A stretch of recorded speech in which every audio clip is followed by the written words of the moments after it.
Taong 1991, nakatira pa po ako noon sa Tapas, Capiz. Sa isang barangay doon sa Tapas, na noong araw ay kakaunti pa lang ang mga naninirahan. Gayon pa man, isa ako doon sa mga naniniwalang noong araw. Maraming aswang doon kahit hindi pa ganon karami ang populasyon doon noong araw. Sa totoo nga, maraming lumilipat doon o tumitira doon ng pansamantala na mga pamilya na galing pa sa ibang bayan ng Capiz. Yung madalas po naming marinig noon, karamihan daw sa mga lumilipat doon ay mga pamilya o mga taong pinalayas sa ibang bayan dahil sa kanilang pagkaaswang. O yung mga natunugan ng aswang sa ibang bayan sa Capiz. Kaya piniling lumipat doon sa amin na tinuturing na isang liblib din na bayan noon sa Capiz. Walang iba kundi ang Tapas. Naalala kong sabi sa amin ng tatay ko noon isang umaga habang nag-aalmusal kami. Mga anak, mag-ingat-ingat kayo kung umuwi kayong gabi ah. Alam nyo naman ngayon, mukhang dumarami na sila dito. At kahit papaano, magdala kayo ng armas. Kahit pataliman lang kapag alam nyong gagabihin kayo. Hindi lang mga rebelde yung nagtatago dito sa panahon ngayon. Pati na rin ang mga aswang. Saad pa po noon ang tatay ko habang nasa harap po kami ng mesa at nag-aagahan. 3 po kaming magkakapatid na puro po mga lalaki. Bale panganay po ako na noon ay 18 taong gulang na rin po. 2 taon po ang agwat naming magkakapatid sa isa't isa. So bale, 16 naman po si Andoy at 14 naman po si Tata na bunso po namin. Dahil nga po mga lalaki, malaya po kaming gumagala at umaalis noon kahit gabi na. Madalas naglalakad ako ng mga kalahating oras para pumunta sa tambayan naming basketball court noon kasama ang mga barkada ko. Kaya sa aming magkakapatid, ako po talaga ang madalas na gumagala tuwing gabi. Isang gabi po, habang naglalakad kami kasama ang mga barkada ko, meron po kaming nakasalubong na 2 matanda. Isang lalaki at isang babae. At sa banta ko po, mag-asawa po ang 2 yon. Meron po silang mga bitbit na mga gamit. Pero nakapagtatakang nasa labas pa rin po sila. At marami pang mga dala sa ganun kaalanganin na oras. Mga alas 11 na rin po kasi ng gabi noon. Kaya nga pauwi na rin po kami. Dahil talagang 10 oras na po ako kung umuwi noong kabataan ko. Dahil sa pagbabarkada. Agad silang tinanong ng isa sa mga kaibigan ko na kasama kong naglalakad noon. Choy, daw kalang-alang na ni nga oras ah. Sa diin ka mo ya makadto? Tanong noon ng barkada ko na kung sa Tagalog pa po. Parang alanganing oras na po to ah. Saan kayo pupunta? Pero ni hindi man lang po sumagot ang 2 matanda. At binigyan lang po kami ng matalim pero makahulugang tingin ng matandang lalaki. Habang nakayuko naman po yung babae. Medyo nakainom po kami ng tanduay noon. Nang makita ng kaibigan ko ang reaksyon ng matanda, medyo nagalit po ito at minura po niya yung matandang lalaking yon. Dahil po doon, talagang tumigil po yung matandang lalaki at binaba niya po sa lupa yung bitbit niyang bayong na hindi ko alam kung ano nga ba ang laman. O bakit tanda? Lalaban ka ba? Tinatanong kita ng maayos ah. Hindi ka na nga sumagot. Pandidilatan mo pa ako ng tingin. Ngayon ko lang kayo nakita dito ah. Mga aswang na naman kayo no? Galit na sambit po noon ng kaibigan ko. Na masyado na pong naging madaldal dahil may tama na nga po ito. Agad po naming hinila ang kaibigan naming yon, pero nagulat po ako nung talagang lumapit po sa amin ang matanda at tinanggal po nito ang kanyang sombrero. Madilim po noon pero naaaninag ko naman po ang itsura nito. Doon ko na po napansin na parang may peklat po to sa may noo hanggang sa ilalim po ng kanyang kanang mata. Yung tipong parang nasunog po yung balat. Tang, wag niyo na po sanang patulan. Lasing lang po itong barkada namin. Pasensya na po. Sige, dumiretso na po kayo kung saan ang punta ninyo. At uuwi na rin po kami. Pakiusap ko pa po noon sa matanda. Hindi kami nire-respeto ng kaibigan mong yan ah. Mag-iingat kayo. Hindi nyo kami kilala. Sagot naman po noon ng matanda. At pilit po talaga niyang nilalapitan ang kaibigan namin. Doon ko na po ito naitulak nang hindi ko naman po talaga sinasadya. Kasi nga, nagpupumilit po talaga itong lapitan ng kaibigan ko. Dahil po doon, mas nagalit po ang matanda noon. Pero nung hinila po siya ng matandang babaeng kasama niya, mas swerte naman po na parang kumalma po ito. Pero bago po siya umalis, dinuro po ako nito sandali na parang nagbabanta. Sabay dinampot niya ang binitawan niyang gamit at naglakad na palayo. Parang sa akin pa po nabaling ang galit po nito. Napakatigas po talaga kasi ng ulo ng kaibigan ko. Naitago na lang po pala natin sa pangalang Michael. Medyo nagalit po ako noon kay Michael pero syempre kaibigan ko pa rin po yon. Tara, umuwi na lang nga tayo. Ang tigas rin kasi ng ulo mo, Michael.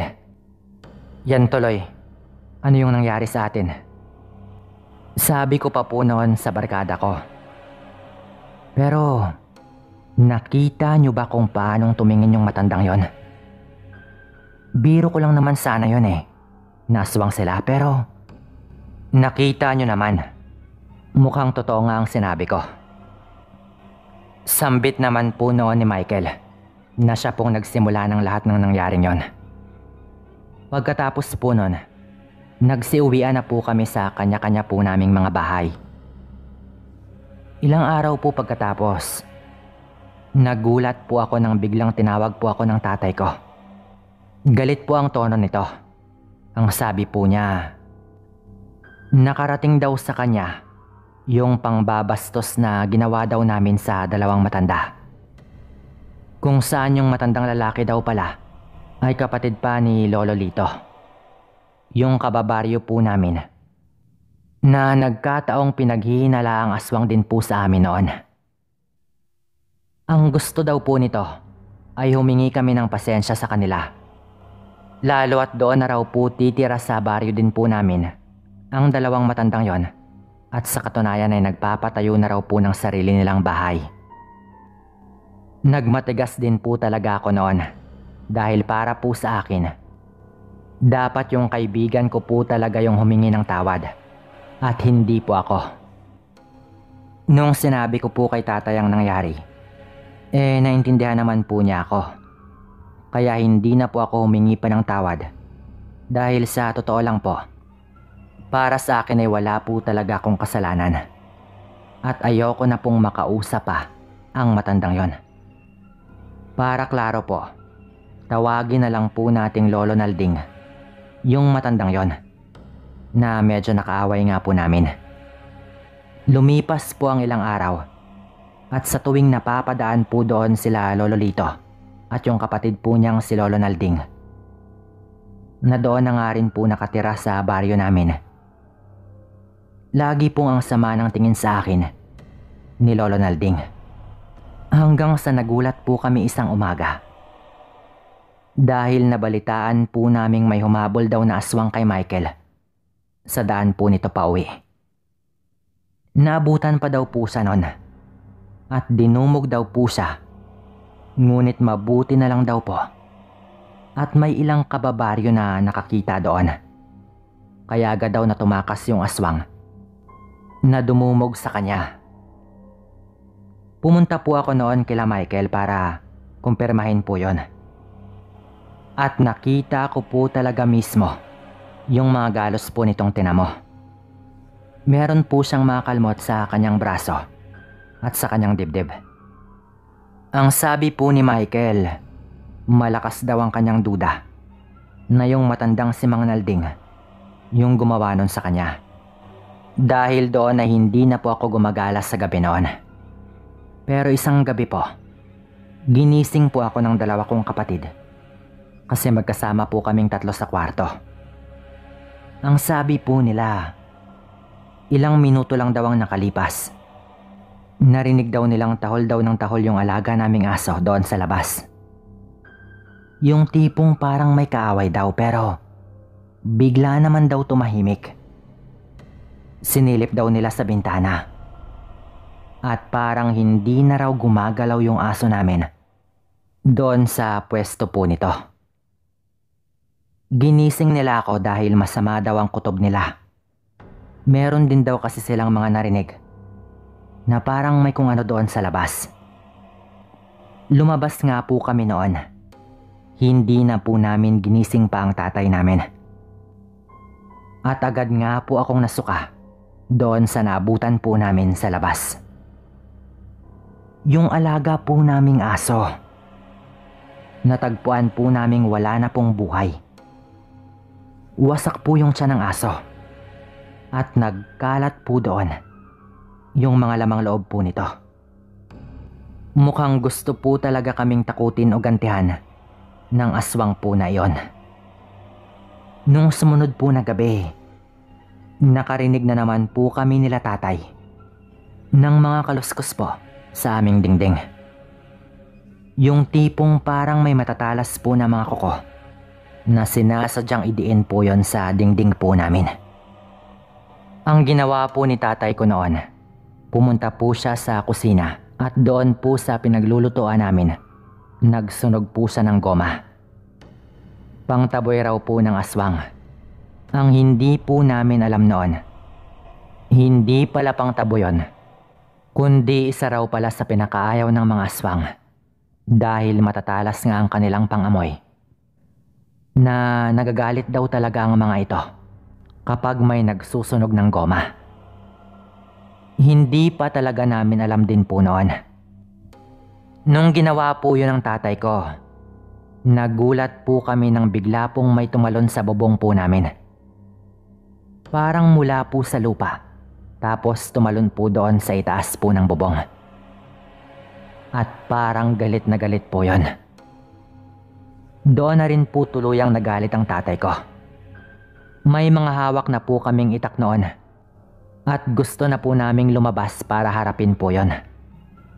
Pero pinigilan po kami ng tatay dahil hindi raw po namin alam na baka marami pala sila doon po sa labas. At agad po niyang kinuha yung kanyang baril doon sa kwarto. Nung nakuha na po niya, kung saan po banda yung naririnig po naming naglalakad sa itaas po ng bubong, agad po yung pinaputukan ng tatay ko. Medyo nakahiwalay po yung bahay namin, kaya wala naman pong pakialam si tatay na baka may mabulabog kaming kapitbahay. Talagang magkakasunod po niyang pinutukan pero parang mabilis pong kumilos doon sa itaas yung aswang po na yon. Nagulat na lang po kami nang may sumisigaw po doon po sa labas na boses po ni Lolo Lito. Ang sabi po niya, itigil na raw po ni tatay ang kanyang pagpapaputok. Lumabas po noon si tatay pati po kami at tinignan po namin doon pero wala na pong kahit ano doon sa bubong. Siguro ay mabilis nga po yung nakatalon. Galit na galit po noon ang tatay ko. At tinutukan pa nga po niya ng baril noon pati si Lolo Lito. Ang sabi po ni tatay noon, bakit raw nandoon si Lolo Lito? At sumigaw pa po siyang itigil ang pagpapaputok. Siguro kapatid mo yung nasa itaas ng bubong namin ano? Natakot kang mapatay ko yung aswang mong kapatid. Galit na wika po noon ng tatay ko. At hindi man lang po nakaimik si Lolo Lito at agad po itong umalis. Umabot po yon sa kapitan po ng barangay po namin. At yung paliwanag po noon ni Lolo Lito, pinatigil lang daw niya dahil nagkataong napadaan siya at baka mapagkamalan daw ng mga rebelde sa lugar namin na may nangyayaring engkwentro dahil doon sa pagpapaputok ng baril ng tatay ko. Pero para wala na raw gulo, aalis na lang raw ang kapatid niya at ang asawa nito doon sa lugar namin. Ang nakakatawa po doon, 10 oras po yun ng gabi nangyari, Sir Dan. Tapos doon pa talaga siya sa bahay namin napadaan. Inasa may bandang dulo na po ang bahay namin noon sa baryo namin. Ang sabi po noon ng kapitan namin, sa amin daw siya naniniwala dahil parang alam na rin po naman ng mga kababaryo namin na aswang raw talagang magkapatid. Pero para wala na raw gulo, manahimik na lang daw kami. Lalo at aalis na rin naman sila Lolo Nalding doon sa baryo namin. Yun nga po ang nangyari noon. Simula po noon, mas naghihinala na po ang mga taga sa amin kay Lolo Lito. Yung kapatid naman po niya ay agad nga pong umalis. Opo, nakaligtas po talaga yon pero hindi na po namin sila nakita pang muli ng kanyang asawa pagkatapos po nilang umalis. Wala naman pong napahamak sa amin noon. Ito po ang kwento namin. Maraming salamat po kung mapili. Hello po, Sir Dan. Makailang beses ko na po talagang inisip kung kanino nga ba ako magpapadala nitong kwento ko. Dahil nga po sa dami ng narrator na pinapakinggan ko. Pero dahil ikaw talaga ang nag-reply agad sa akin sa comment section, kaya dito na po ako nagpadala. Tawagin nyo na lamang po ako sa pangalang Nonoy. Palayaw ko talaga yan. At ako ay nakatira dito sa Dueñas, Iloilo. Marinig nyo pa lang yung pangalan ng lugar. Alam kong meron ng tumatakbo sa mga utak ninyo. Pero nangyari ito taong 2003. Nung medyo lipas na ang mga usap-usapan tungkol sa mga aswang doon sa baryo namin. Sikat pa rin naman at napag-uusapan. Pero kung baga medyo lumipas na po yung panahon, kung kailan talaga pinakamatunog ang lugar namin dahil sa kwento ni Kapitan Gimo. Pero itong kwento ko ay hindi naman tungkol doon. Bakasyon po noon kaya walang pasok. Buwan po yata ng Mayo dahil naalala ko naman po na pumupunta kami sa simbahan tuwing hapon para magpaturo po ng dasal. Ganon talaga noon tuwing buwan ng Mayo sa lugar namin. Nga pala, hindi ko na po sasabihin pa kung saan talaga banda mismo. Basta sakop po ng Dueñas. 12 yata ako ng mga panahon na iyon. Dahil naalala ko na mag-high school na po ako noon sa pasukan. Pero dahil bakasyon pa naman, puro laro lang po muna yung inaatupag naming mga bata noon. Hindi tulad ngayon na 12 anyos pa lang, nakailang jowa na at iba na ang trip sa buhay. Noong araw, pag mga ganong edad tulad namin, wala pa talagang masyadong alam sa buhay. Lalo na nga po sa mga probinsya. Palagi po kaming nasa labas noon. Naglalaro kasama ang iba pang mga kabataan sa lugar namin. Hindi naman ganun karami ang mga bahay doon banda sa amin. Pero karamihan po kasi noong araw, medyo marami talagang mga anak. O baka doon lang din po banda sa amin. 5 po kaming magkakapatid eh. Pero yung iba po naming mga kababaryo, mas marami pa pong miyembro ng pamilya. Bihira ka pong makakita noon doon sa amin na 1 o 2 lamang ang anak sa kanilang pamilya. Kaya marami talagang mga bata doon sa amin. Isa nga po sa nakahiligan naming laruin noon ay ang taguan. Madalas po simula hapon hanggang abuti na po kami ng gabi. Sa larong taguan din po nagsimula ang kakaibang pangyayari dito sa kwento kong ito. Naglaro kami kasama pa ang ibang mga bata. Siyempre kapag taguan, lahat talaga ng posibleng pagtaguan nasubukan na rin namin eh. Nagtago kami noon sa isang tuyong sapa. Natuyo na po kasi ito dahil sa tag-init. Doon po kami mismo sa loob. Maliit lang po yon, pero dahil mahaba po yung mga damo sa gilid, pwede rin po talaga siyang pagtaguan. Lumipas ang ilang minuto at unti-unti nang nahahanap ng taya yung ibang nagtatago. Yung taguan po kasi namin dapat hanapin talaga ng taya yung lahat ng nagtatago, tapos yung pinakauna po nitong nahanap yung magiging sunod na taya. Isa lang po ang kasama ko noon, ang kaibigan kong si Jonel. Nakikita po namin noon sa malayo na doon na po banda papunta yung taya sa aming laro. Alam po namin ni Jonel na mahahanap po kami nito doon. Kaya lumipat nga po kami ng pwesto. Mahaba naman po yung mga damo, kaya tumakbo lang po kami habang nakayoko. Napadpad nga po kami doon sa may bahay banda ni Mang Ariel. Kababaryo po namin. Doon kami banda sa may kusina po nila. Bihira lang kaming mapadpad doon. At madalas pa hindi kami lumalapit doon banda sa bahay ni Mang Ariel. Dumidilim na rin noon dahil hapon na rin kaming nagsimula. Marami pong mga tanim na bayabas doon. Nung una, kumuha lang po kami ng bunga. At hindi talaga kami umalis dahil ayaw po naming magpahanap doon po sa taya. Habang kumakain po kami ng nakuha naming bunga ng bayabas, nakarinig po kami bigla na parang may kung anong nakakadena na nagwawala. Pinakinggan po naming maigi at meron pong nag-aangil. Doon ang galing ang tunog, sa loob ng bahay ni Mang Ariel. Siyempre kami po ng kaibigan ko, sumubok po kaming sumilip at mukhang hindi naging magandang ideya ang aming ginawa. Ang alam po namin, dalawa lang po sila ng kanyang asawa yung nakatira doon sa bahay.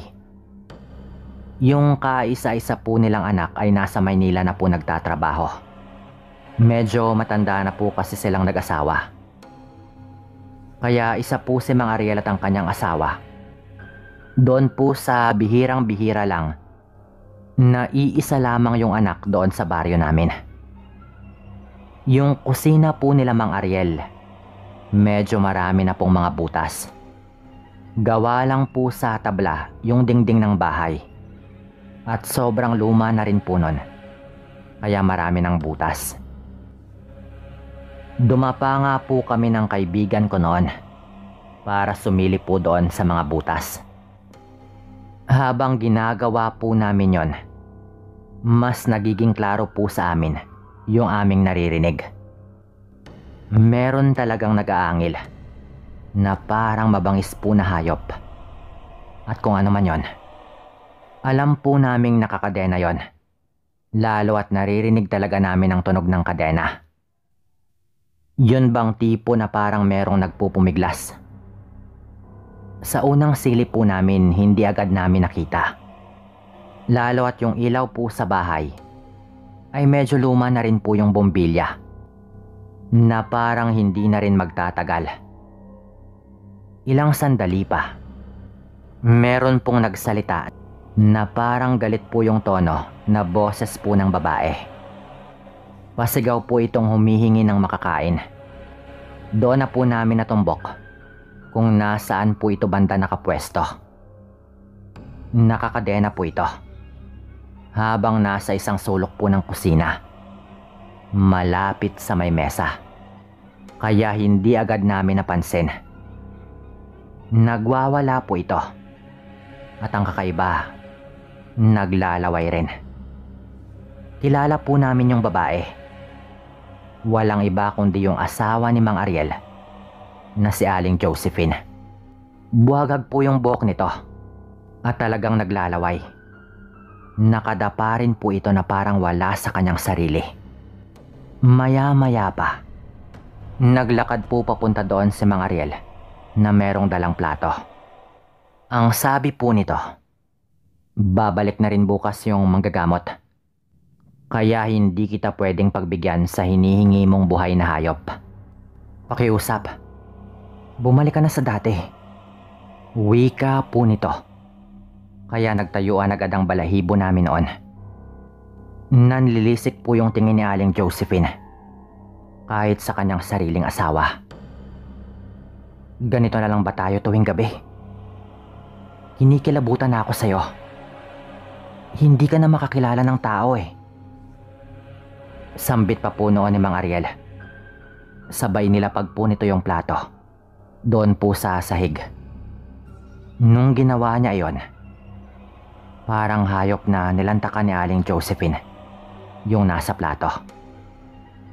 Doon ko na po napansin na parang hilaw yon na karne. Dahil kitang-kita ko po mula sa aming kinalalagyan. At hindi lamang yon. Habang kinakain yon ni Aling Josephine na parang wala na sa kanyang sarili, nakita talaga namin ni Jonel na bukod sa labis na paglalaway, meron ding mga pangil si Aling Josephine.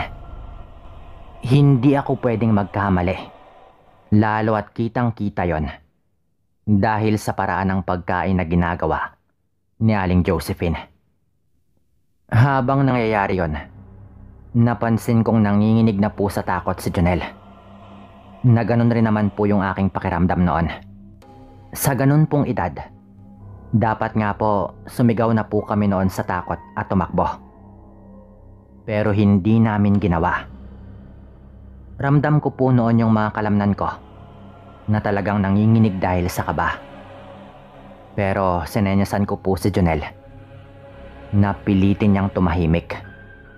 Napasilip po kami ulit noon nung magsalita po ulit si Mang Ariel. Ang sabi po nito sa kanyang asawa, sa tinatakbo ng lagay mo, mukhang tama nga siguro ang albularyo na napakababa ng tsansa mong magamot. Aswang ka nga talaga siguro na, Josephine. Sambit pa po noon ni Mang Ariel. Nahalatang litong-lito na rin po sa mga nangyayari. Nakalimutan na po namin ni Jonel noon ang nilalaro naming taguan. At sa totoo lang, gusto na po naming umuwi noon agad. Dahil doon ay hindi na talaga namin kinaya ang mga nasaksihan namin. Kaya tumayo na kami at aalis na po sana. Ngunit dahil sa pagkataranta at kaba, nasagi po ni Jonel ang mga nakatumpok na bote at lata doon po banda. Nagkanda-tumba talaga yon at naglikha ng ingay. Tumakbo na ako noon, pero itong si Jonel, imbes na tumakbo ay lalo pang natigilan. Dahilan para makita siya agad ni Mang Ariel. Ako naman hindi ko na rin magawang iwang mag-isa doon ang aking kaibigan, kaya agad nga po akong bumalik. Pero dahil po doon, pati ako ay tinawag din po ni Mang Ariel. Mahinahon naman yung boses nito at hindi ko rin talaga maiwan si Jonel, kaya lumapit na talaga ako. Hindi ko rin talaga alam bakit ko pa ginawa yun eh. Siguro dahil alam ko naman na hindi naman masamang tao si Mang Ariel. Nagtanong ito agad sa amin kung meron ba daw kaming narinig o nakita. Doon na po kami hindi nakatanggi at inamin po namin na narinig at nakita namin yung lahat. Nanginginig pa yung mga labi namin noon kapag nagsasalita dahil nga po sa takot. At dahil nga po nasa labas kami, ayaw naman po ni Mang Ariel na merong ibang makarinig. Kaya pinapasok po nito kami sa loob ng bahay. Hinila lang po kami nito papasok po doon sa kanilang bahay. Doon na po namin mas malapitang nakita ang kanyang asawa na nakatali ng kadena. Kahit saan ko po tignan, hindi talaga yon ordinaryo. Nag-aangil pa nga po ito na parang hindi kami kilala nung nakita nito kami. Galit na galit lang po ito. Nahalatang wala sa kanyang sarili, kaya ganon ka-agresibo. Nakakatakot po yung mukha nito. Ang sabi po ni Mang Ariel noon, huwag naman daw sana naming husgahan ang kanyang asawa. Dahil hindi naman daw nito ginusto ang mga nangyari sa kanya at nahawaan lang din. Ipinapagamot daw nila pero tatapatin daw kami nito. Na mukhang alanganin na raw talaga nagamutin pa ang kanyang asawa. Kung titignan po namin, sang-ayon po kami doon. Iba na po yung itsura na talagang malalaman mo na isa na nga pong aswang si Aling Josephine. Yung tipong parang wala na pong remedyo at malabo ng gamutin. Kinausap po kami ni Mang Ariel noon. Napapuntahin daw namin ang mga tatay namin doon kinabukasan. Dahil sila raw po yung gustong makausap ni Mang Ariel tungkol nga po sa mga nangyari. Nakiusap rin po ito na habang hindi pa raw niya nakakausap ang mga tatay namin, huwag raw sana kaming magkwento kahit kanino. Pagkatapos po nun, umalis na nga po kami. Tumakbo pa nga po kami ni Jonel noon pagkalabas po namin ng bahay dahil takot na takot pa rin kami. Dahil hindi pa rin nawawala ang kabang nararamdaman namin noon. Bago kami umuwi, napag-usapan po naming sundin na lang ang pakiusap ni Mang Ariel. Kinabukasan, sinabi nga po namin sa aming mga ama at maswerte naman pong naniwala ang mga tatay namin. At pumunta nga po sila doon kila Mang Ariel. Nasa labas lang po kami ng kaibigan ko noon. Matagal-tagal rin po yung kanilang naging usapan. Inabot siguro ng mga 1 oras bago po sila lumabas. Pagkatapos po noon, kami naman po yung kinausap. Napagkasunduan po naming lahat doon na wag na nga pong ipagkalat kahit kanino. Dahil baka magamot pa raw. Pero ayoko na po kayong paasahin pa na naging maayos ang mga nangyari pagkatapos nun. Dahil mga 2 linggo lang po yung nakalipas, wala na po. Nabalitaan na po naming pumanaw na si Aling Josephine. Inantay lang po nito yung kanyang anak na makauwi at lumisa na nga po ito. Ang sabi po ng tatay ko noon, mukhang hindi daw talaga nagamot ng albularyo. At mukhang yung anak na lang daw yung tumanggap o baka si Mang Ariel mismo para makapagpahinga na po si Aling Josephine. Huling balita daw kasi ng tatay ko, mukhang hindi raw kinakaya ng katawan ni Aling Josephine yung kanyang pagkaaswang. Kung totoo man pong nilipat nga sa kanyang anak o kay Mang Ariel mismo, hindi na po namin nalaman pa. Dahil pagkatapos pong mailibing ni Aling Josephine, sumama na rin po si Mang Ariel sa kanyang anak pabalik doon sa Maynila. Siguro nga hindi talaga nagagamot kapag nakakain na ng hayop. Ganon talaga siguro. Maliban na lang kung sobrang galing ng albularyo. Hanggang dito na lang din po itong kwento ko. Maraming salamat po sa lahat ng mga nakinig.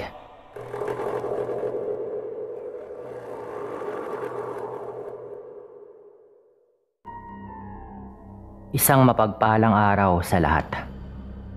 Tawagin niyo ako at itago sa pangalang Larry ng Mindoro. Nangyari ang lahat ng ito noong dekada 80 pa. Mga panahong bagong kasal lang kami ng asawa ko. Nabuntis ko ito kaya nagsama na kami. Pero mga 3 taon na yung anak namin nung magpakasal kami. Medyo natagalan dahil inuna namin yung bahay. Gusto ko rin kasing bigyan ng kahit papaano ay maayos na kasal ang asawa ko. Kaya nag-ipon din muna kami bago nagpakasal. Tawagin natin yung asawa ko sa pangalang Gretchen. Ganito nagsimula yung kwento namin. Mahimbing na kaming natutulog noon. Nung bigla kaming kinakalabit ng anak namin dahil sumasakit daw yung kanyang tiyan. Minsan naman talaga ay sinasakitan naman talaga ito ng kanyang tiyan dahil sa sobrang hilig nitong kumain ng hilaw na mangga. Kaya hindi ito natutunawan. Akala namin noon gaya lang ng mga ibang gabi na sinasakitan din siya ng tiyan. Kaya pinabangon ko lang siya at pinahiran ko ng langis yung kanyang tiyan. Yung nabili lang namin sa isang katutubo na medyo mainit-init kapag pinahid mo sa katawan. Pero walang talab yun. Naiiyak na yung anak namin noon. Napakasakit daw talaga. Nakakapagsalita na kasi ng maayos sa kanyang edad na 3 taon. Kaya talagang sinasabi nito. Doon na nga siya pinainom ng gamot ng asawa ko. Yung para sa sakit ng tiyan ng bata.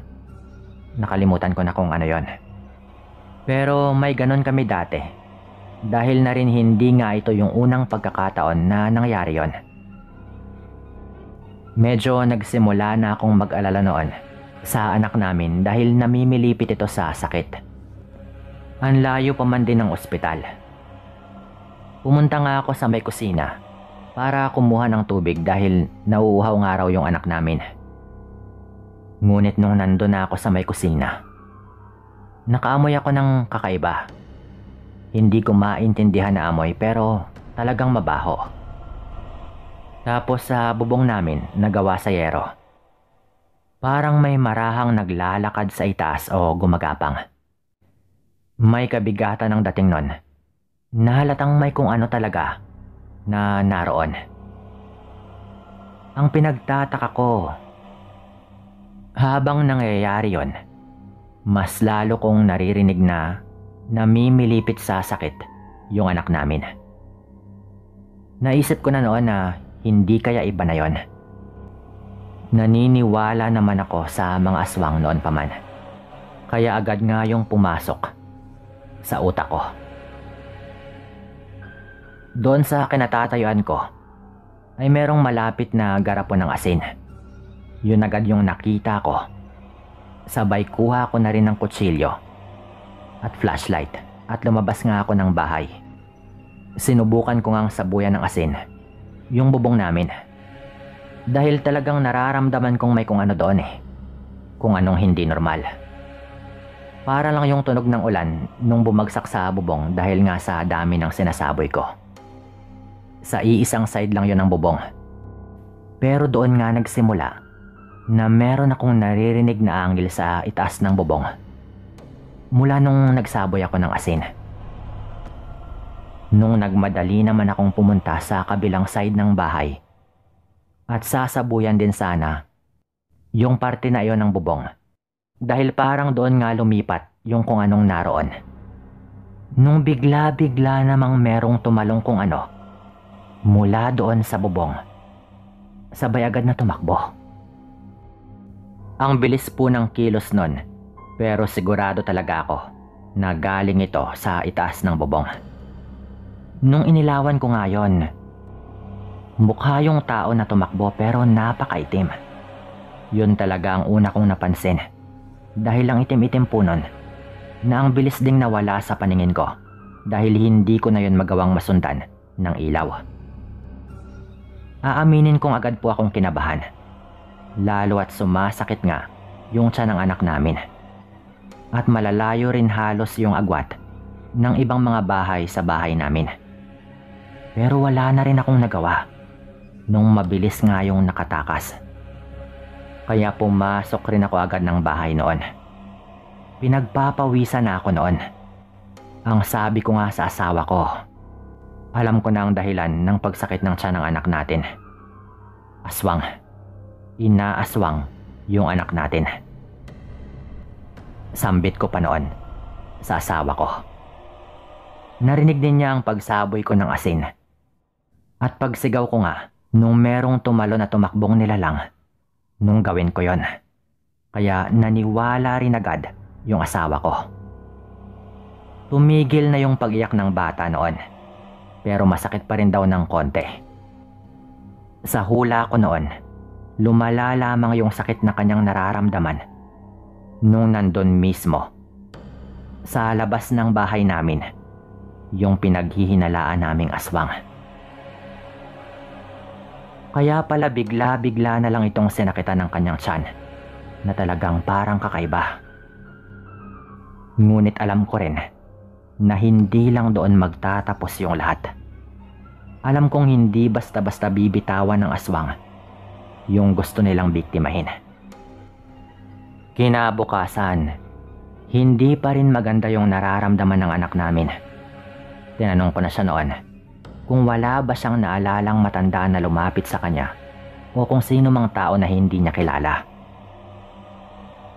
Dahil hindi naman lumalabas ng bahay yung anak namin Lumalabas lamang ito kapag kasama niya kami o sa may bakuran lang namin banda. Nagsalita yung bata noon na may matanda daw na natakot raw talaga siya. Pati pa yung kulay ng damit sinabi ng bata dahil marunong na rin siya ng kulay noon. Ang sabi ng bata, nakakatakot daw yung itsura ng matanda.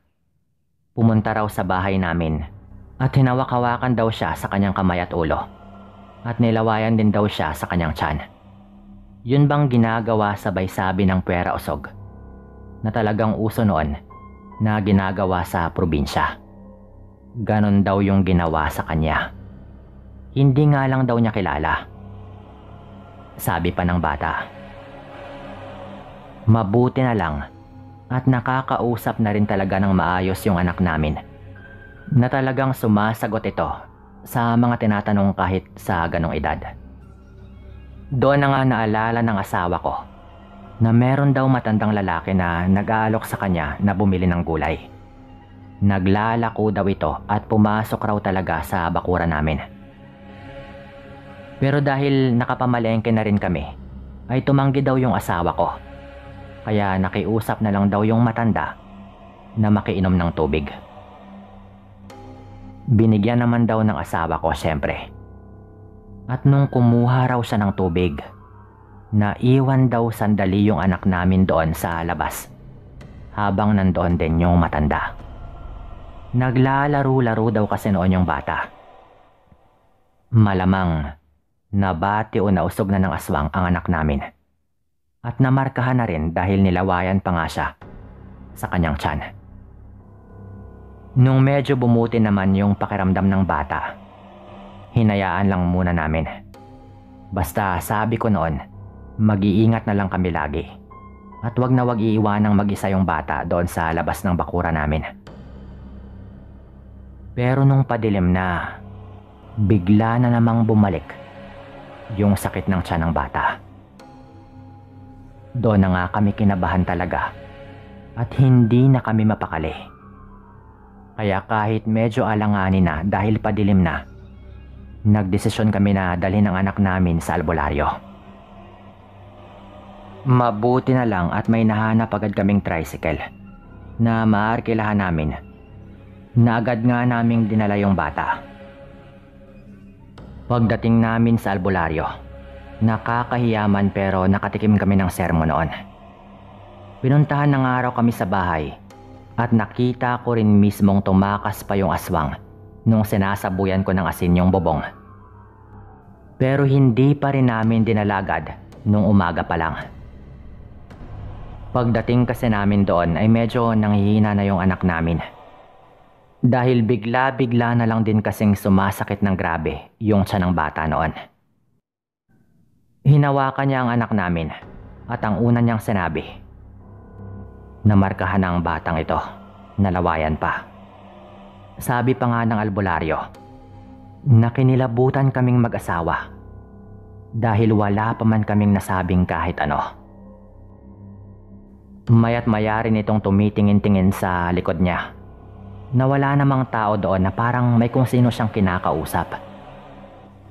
Yun marahil yung kanyang gabay o kung ano mang katuwang niya sa panggagamot na hindi namin nakikita.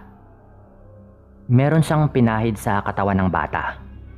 May mga dinadasal-dasal din ito bago niya kami kinausap. Meron siyang binanggit na pangalan na hindi ko nasasabihin dito. Pero hindi rin namin kilala ng panahong yon nung sabihin niya iyon. Sino po yan? Tanong ko noon. Yan yung pangalan nung nangaswang dito sa bata. Kilala ko to eh. Bagong aswang lang ito. Mga 1 o 2 taon pa lang. Minana lang din niya ito. Baguhan lang to. Yung kapatid nito na namatay, aswang din. At wag na ninyong itanong sa akin kung sino yung pumatay sa aswang na yon. Sabi pa nga ng albularyo na parang nagpapahiwatig na meron siyang kinalaman doon. Hindi kami nakapagsalita masyado noon at ang tanging natanong ko lang ay kung taga saan ba. At ang sabi ng albularyo ay sa katabing baryo lang din daw namin. Meron siyang pinainom sa bata noon. Wala nang pasabi. Na talagang pinabangon lang niya yung bata at pinainom yun ng biglaan. Pero halatang bumuti naman yung lagay ng bata pagkatapos nun. May tiwala ba kayo sa akin?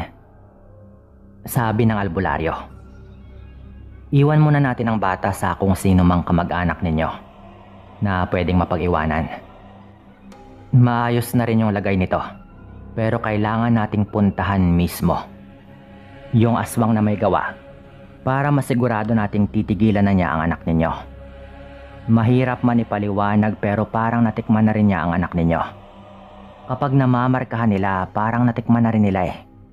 Yun yung katumbas nun. Kaya hindi sila titigil. At babalik-balikan nila hanggang mabiktima nila yung bata. Sabi pa nga ng albularyo, sumama nga po ito sa amin. O baka mas tamang sabihin na dinala kami ng albularyo doon sa aswang. Iniwan muna namin yung anak namin sa mga magulang ng asawa ko. Kailangan daw sumama kami para makilala rin namin mismo. Siya na ang nagtuturo ng daan sa driver ng tricycle. Nung pumasok na nga kami sa may kabilang baryo, pinatigil niya ang tricycle sa gilid ng daan at maglalakad daw kami sa daan papasok dahil hindi na makadaan ang tricycle doon. Medyo masukal po kasi yon. Kahit kinakabahan, nagtiwala lang kami sa kanya. Hanggang merong isang kubo doon pagkatapos ng ilang minuto ring lakaran at ang sabi ng albularyo, ito na ang bahay niya. Nandito rin siya ngayon dahil nararamdaman ko. Hindi niya inaasahang pupunta tayo dito. Sabi pa nga ng albularyo sabay nagsimula na nga itong magdasal. Meron siyang mga inuusal na parang mga salitang Latin. Habang papalapit nga kami doon sa kubo. Papalapit pa lang kami nung biglang may nagbukas ng pinto. Anong ginagawa niyo dito? Sabi nung taong lumabas. At laking gulat ng asawa ko nung inilawan namin yon. Yun yung parehong matanda na pumunta sa bahay. Siya nga yan. Wika pa nga ng asawa ko noon. Hindi kita papatayin pero bitawan mo na ang anak ng mag-asawang ito. Huwag ka na ring pumalag dahil wala kang laban sa akin. Alam mo yan. Sabi pa nga ng albularyo noon, sabay meron pa itong mga binibigkas na mga orasyon. Galit na galit yung matandang lalaki noon. Itigil mo yan. Huwag mong gawin yan. Wika lang nito at napahawak siya sa dingding ng kanyang kubo na parang nagsimulang manghina. Pero galit na nanlilisik pa rin ang kanyang mga mata. Nag-aangil din at kitang-kita namin ang mga pangil ng matanda. Nilapitan nga siya ng albularyo. Yung tipong naglakad lang palapit sa kanya na wala man lang katakot-takot. Ayaw mong magaya sa kapatid mo, 'di ba? Tigilan mo na ang pamilyang ito. Tutulungan kitang pigilan yan. Pumunta ka sa bahay sa sunod na Biyernes at pangakong tutulungan kita. Sabi pa nga ng albularyo na mukhang magkakilala talaga sila. Nakakabilib po noon, Sir Dan, na parang walang kalaban-laban ng aswang doon sa albularyo. Ni hindi man lang ito sumubok na mga atake. O baka ayaw lang talaga nitong mamatay Nagkasundo nga po sila noon. Natitigilan na niya kami at tutulungan siya ng albularyo para mapigilan niya ang pagkauhaw niya sa laman. Pagkatapos po noon, umalis lang kami na parang walang nangyari. Nakasandal pa rin sa dingding ng kanyang kubo yung matandang lalaking aswang nung iniwan namin ito na talagang hinang-hina. Ang sabi ng albularyo, kapag meron daw proteksyon at marunong sa orasyon ang isang albularyo, samahan pa daw ng malakas na gabay. Wala raw talagang laban ng isang aswang, lalo na ang katulad doon sa matanda na nakaharap namin na kahit nasa ganong edad na ay baguhan pa lang daw. Minaan na lang daw kasi nito yung kanyang pagkaaswang kailan lang. Sabi pa nga ng albularyo. Hindi na kami nagtanong pa noon dahil sa totoo lang kinikilabutan kami sa mga pangyayari na kahit pati sa albularyo ay gusto na rin naming lumayo. Naging okay naman yung lagay ng anak namin noon. Hindi na rin namin alam kung tinupad ba ng aswang ang kasunduan nila nung albularyo. Ang mahalaga ay okay na nga yung anak namin. Ito po yung aming karanasan nung minsang dinala pa kami ng albularyo sa bahay ng aswang. Maraming salamat sa lahat ng mga makikinig dito. At sa inyo rin po, Sir Dan. Paalam.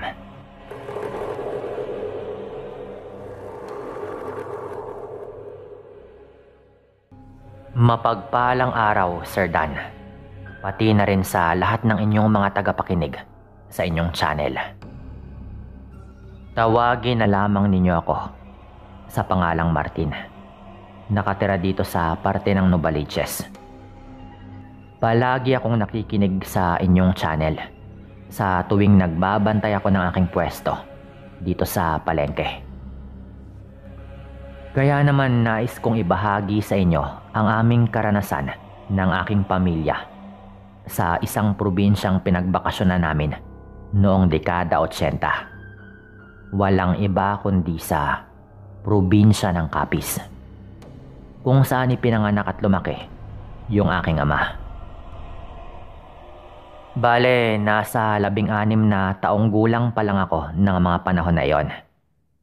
Habang nasa biyahe nga kami pauwi sa probinsya ng aking ama, ay ramdam ko yung saya at galak na makita at makilala ang mga magulang ng tatay ko.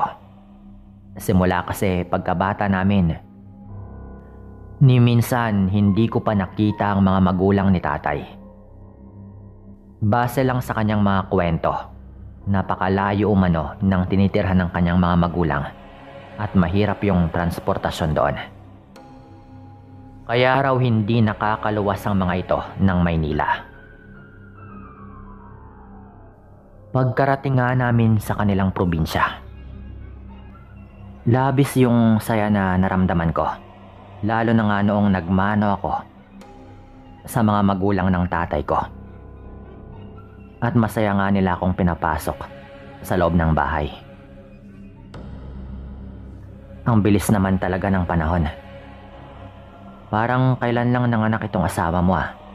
Pero ngayon, tignan mo. Ang laki na nga nitong si Martin. Wika pa ni Lola Pasita. O nga po na eh. Napakabilis lang lumipas ng panahon. Parang kailan na nga rin nanganak itong asawa ko eh. Pero ngayon, tignan mo naman ang lalaki na ng inyong mga apo. Nakangiting tugon naman ang ama ko. Kinarga naman ni Lolo Gorio ang 5 taong gulang na kapatid ko na tawagin po nating Ana, at pumasok na nga kami sa loob ng bahay. Nang makaupo na kami sa sala ay narinig kong nag-uusap ang mga ito. At nagwika si Lola Pasita na nitong mga nagdaang linggo raw ay marami umanong kumakalat na balita sa kanilang purok na meron daw namiminsalang aswang. Medyo kinabahan ako agad nang marinig ko yon. Alam niyo naman po yung reputasyon ng lugar na ito, di ba? Ang sabi pa ni Lola, meron daw mga sanggol at buntis ang inaaswang nitong mga nakaraan. Kung kaya't pag-ingatin umano kaming 3 na magkakapatid dahil bagong salta lamang kami at baka kursonadahan daw kami ng mga aswang. Kung hindi po kasi ninyo na itatanong, Sir Dan, medyo liblib po yung purok na kinalakihan ng aking ama.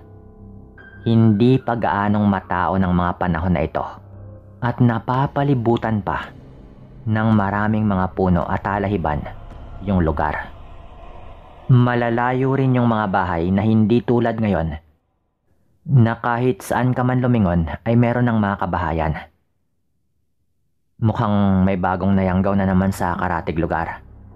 O kaya dito sa purok natin. Wika pa ni Lola Pasita.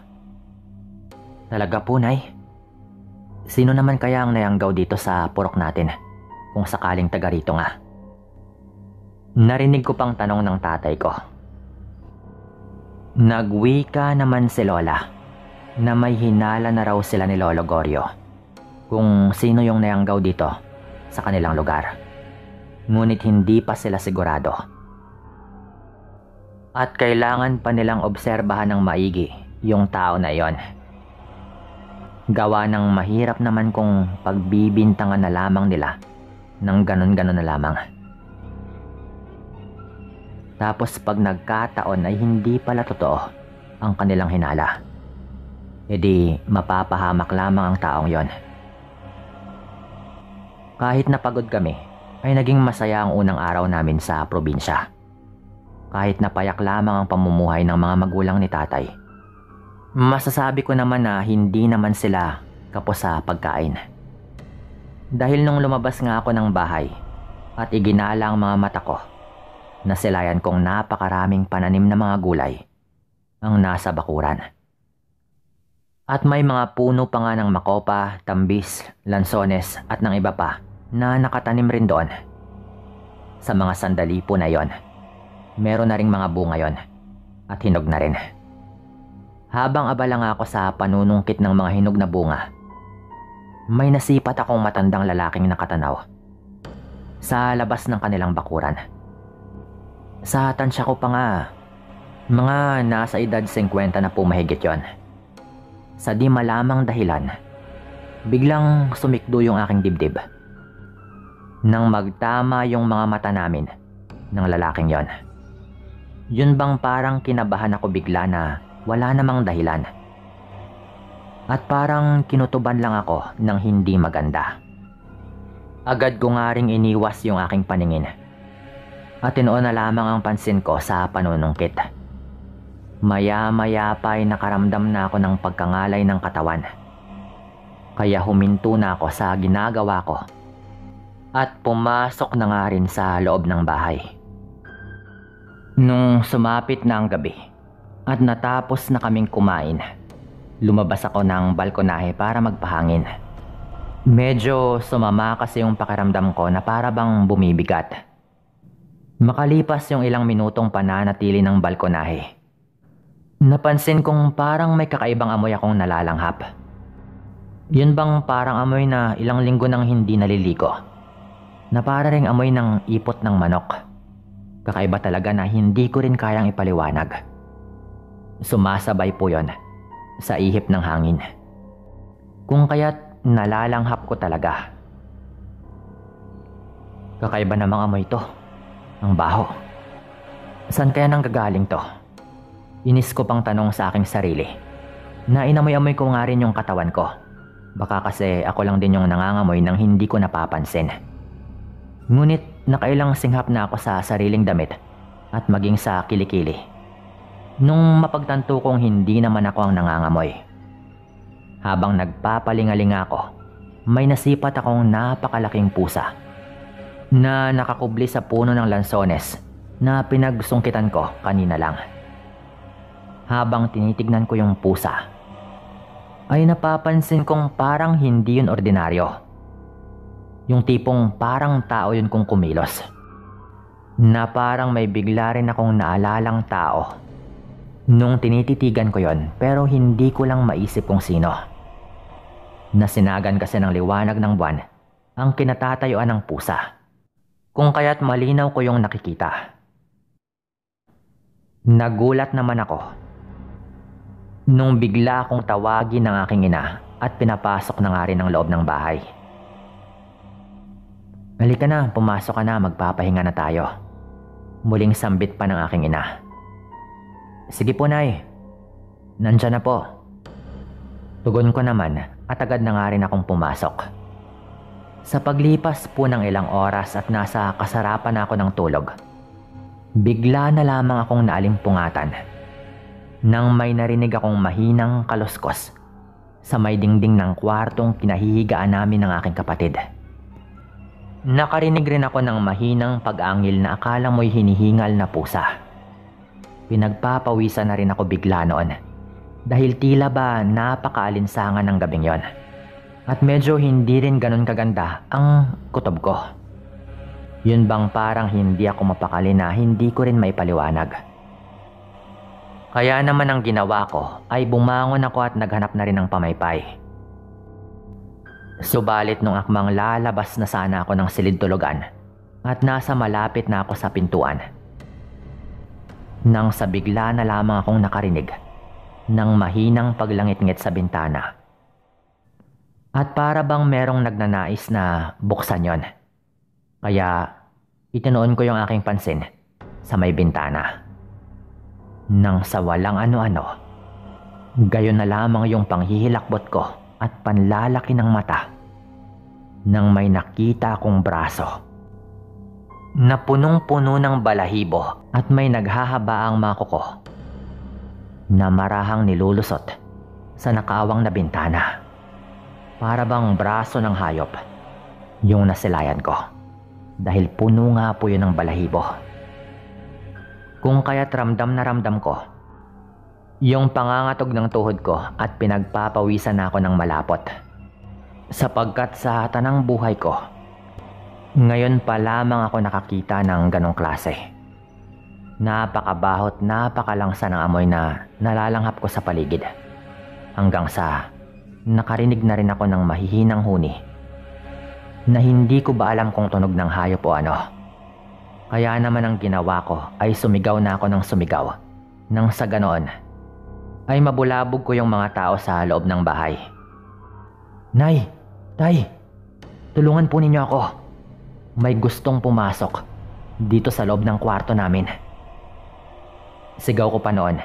Medyo natataranta na nga pero humihingi na rin ng tulong. Mas nilakasan ko pa nga yung pagsigaw. Nang sa ganoon ay marinig na nga rin talaga ng mga magulang ko. Habang sinubukan ko namang paghahampasin yung kamay ng nilalang na nagpupumilit na makapasok. Maya-maya pa ay narinig ko na nga rin yung mga yabag ng paa na tumatakbo papalapit sa kwarto namin. Anong nangyari dito? Bakit sumisigaw ka, Martin? Bungad nga na tanong sa akin ng aking ina. Sasabihin ko na sana yung tungkol sa nakikita ko. Subalit agad na nga ring nakita ng mga magulang ko, pati na rin ni Lolo, yung nilalang na nagkukumahog na makaalis sa bintana. Abay talaga namang lintik na aswang to. Napakalakas ng loob mong hayop ka. Galit na pasigaw pa ng aking lolo. At tumakbo na nga ito palabas ng kwarto. Samantalang yung aking ama ay agad nga ring sumunod. Kung kaya't wala na rin akong nagawa kundi sundan sila para alamin kung anong klase ba ng nilalang iyong nagpupumilit na makapasok. Sandali ho, hintayin po ninyo ako, sasama ako. Sigaw ko pang wika sa kanila habang tumatakbo. Hindi nga ako sinagot ng aking ama. Sa halip, narinig ko lamang yung kanilang mga yabag na lumabas na rin ng bahay. Nakaalis na nga rin yung aswang sa bintana na parang tumakbo na rin patungo sa likuran ng bahay. Sandali anak, huwag mo munang sundan yung lolo at tatay mo. Baka mapahama ka dyan sa labas ng bahay. Pasigaw pa na wika sa akin ng aking ina. Dahil sa interesado rin ako na malaman kung ano yung sinasabi ni Lolo na aswang. Kaya hindi ko pinakinggan yung aking ina at nagmadali pa rin akong tumakbo. Mas binilisan ko pa nga yung aking pagtakbo patungo sa may likuran ng bahay. Ay gano'n na lamang yung aking pangingilabot nang makita ko yung kabuuan ng anyo ng nilalang. Sa kadahilan ng para nga talaga itong kawangis ng isang hayop at may makakapal na balahibo sa kanyang buong katawan. Na para bang aso na para ring baboy ramo ang kaanyuan nito. Nanlilimahid ang kanyang buong katawan sa langis. Nasilayan ko rin kung paanong nilabanan ni Lolo yung aswang na iyon. Nagpagulong-gulong yung mga ito at pilit na hinahampas ni Lolo Goryo ng hawak nitong pamalo yung aswang na iyon. Subalit sadyang napakalakas po ng aswang kung kaya't kahit anong gawin ni Lolo Goryo na pakikipagsagupa ay talagang natatalo po ito. Nung hugutin naman niya ang tabak sa kanyang tagiliran para sana saksakin yung aswang na iyon, mabilis naman po siyang itinulak ng aswang dahilan ng pagtilapon ng kanyang hawak na tabak. Samantalang yung aking ama ay walang habas na pinaghahampas rin sa kanyang likuran yung aswang na iyon. Gamit yung isang buntot ng pagi. Ngunit iniingatan rin niya na baka si Lolo nga rin yung tamaan. Lalo at hinahampas niya yung aswang ng kanyang buong lakas. Dumapa lang kayo, tay. Sigaw pa ng aking ama noon.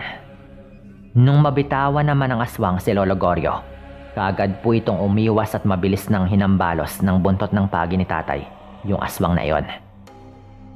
Nung makita naman ni Lolo yung tabak sa lupa, agaran po niya yung pinulot at mabilis nang tumakbo papalapit sa nilalang na iyon. At walang pag-aalinlangan niyang tinarak yon sa likurang bahagi. Naagara namang napatalon yung aswang at nagpagulong-gulong. Sabay nung makabangon ay kumaripas na po ng takbo patungo sa may talahiban. Na parang naramdaman po niya yung ginawa sa kanya ni Lolo. Na alam na rin niya na hindi na siya magtatagal kung hindi pa ito umalis. Tay, ayos lang po ba kayo? Pag-aalalang tanong pa ng aking ama.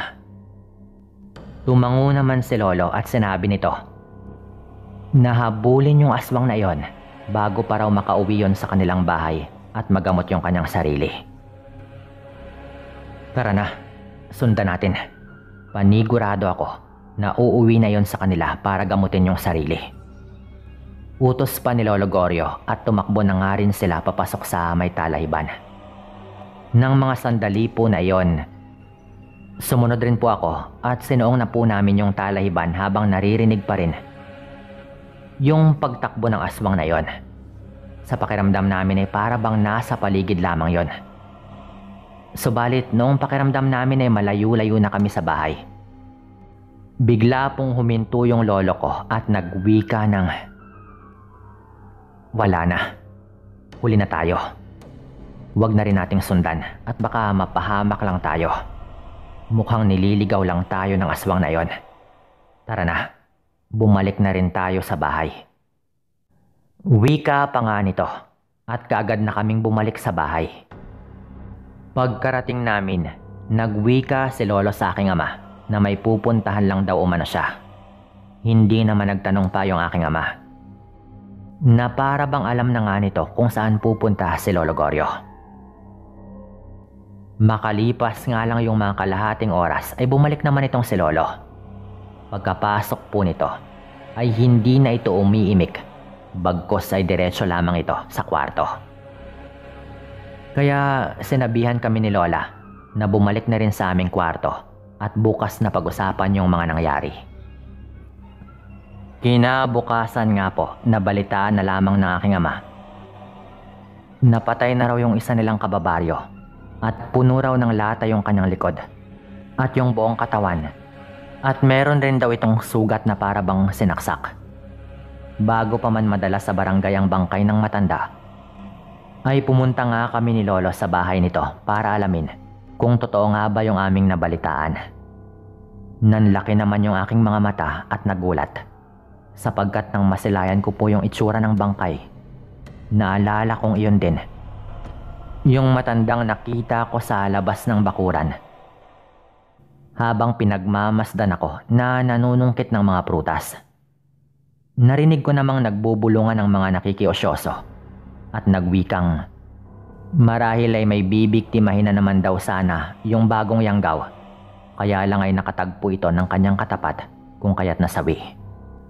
Hindi ko na nga rin narinig pa yung ibang usapan dahil inaya na ako ni Lolo na umuwi na rin. Matapos nga po yung mga pangyayari ay hindi na muna ako lumalabas ng bahay. Sa kadahilanang natatakot na rin ako at baka may iba pang katulad ng matandang nagbabalat kayo para lamang merong mabiktimang dayo. Hindi naman din namin ikwinento pa sa iba yung mga nangyayari ng gabing yon. Hanggang dito na lang din po ito at maraming salamat po.